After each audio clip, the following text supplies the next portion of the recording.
Sa Bulacan, inireklamo ng ilang bata at kanilang mga magulang ang isang dating kongresista. Bigla raw nagpaputok ng baril si dating Congressman Ricardo Silverio Sr. habang namamahinga ang mga bata malapit sa kanilang palaisdaan. Ang sabi naman ni Silverio, ginawa lang niya yun para mapaalis sa mga bata sa pangambang malunod sila sa palaisdaan. Nakatutok si Marisol Abduraman. Exclusive. Bakas sa mukha ng 12 anyos sa si Maria ang takot ng makausap namin. Natatakot. Saan ka natatakot? Nagpaputok po kasi ng baril.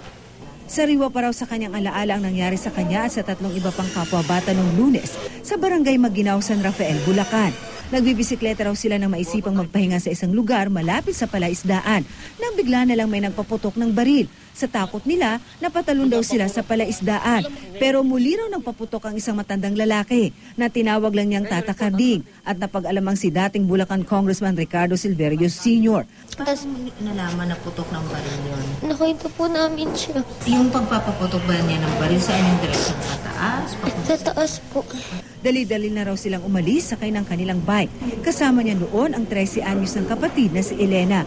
Pero naabutan daw sila sa kalsada ni Tata Carding sakay ng dilaw na kotse. Pinabitawan niya sa amin yung bike tapos binitawan ko yung isa namin kasamahan, hindi niya binitawan. Kinuha yung kamay niya, pinilipit, saka tinutukan ng baril sa leeg. Binuksan po yung bintana tapos sumilip po. Pinapunta po kami, sabi daw po, iwanan daw po yung bike. Nakauwi na lang daw sila nang pasakayin sila sa truck ng gwardya roon. Ayon sa magulang ng mga bata, sila na nga raw ang nanghingi ng dispensa matapos silang ipatawag at mapagbantaan. Inalipustapan niya kami. Mamasingganin niya pa yung mga bata. Sa susunod daw na makakita, sa morgue namin kukunin.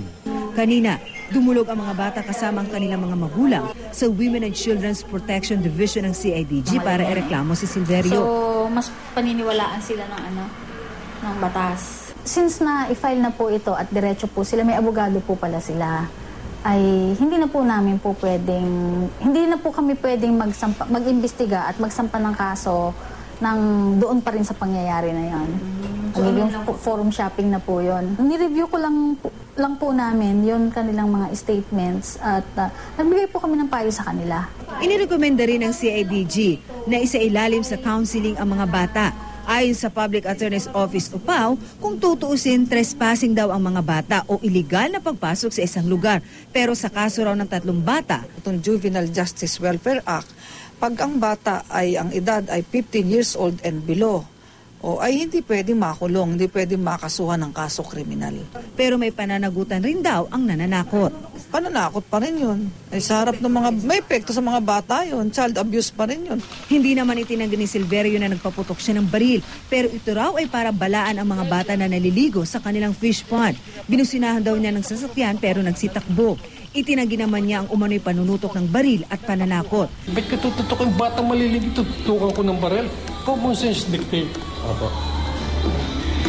Kaya lang ako nagpuputok ng baril. For them to stop. Para huwag tumakbo rin sa kwan. Dahil tatakbo na naman sasakay sa bisikleta, hindi ko makakausap. Legal din daw at may lisensya ang kanyang baril. Ang mga bisikleta raw, sadya niyang pinaiwan para makausap ang mga magulang. Handa rin daw siyang harapin ang reklamo sa kanya. Ayaw mo sila magdemanda, punta ko sa husgado. Sabihin ko sa husgado yung sinasabi ko sa inyo. I cannot say more than that. Marisol Abduraman, Nakatutok, 24 Oras.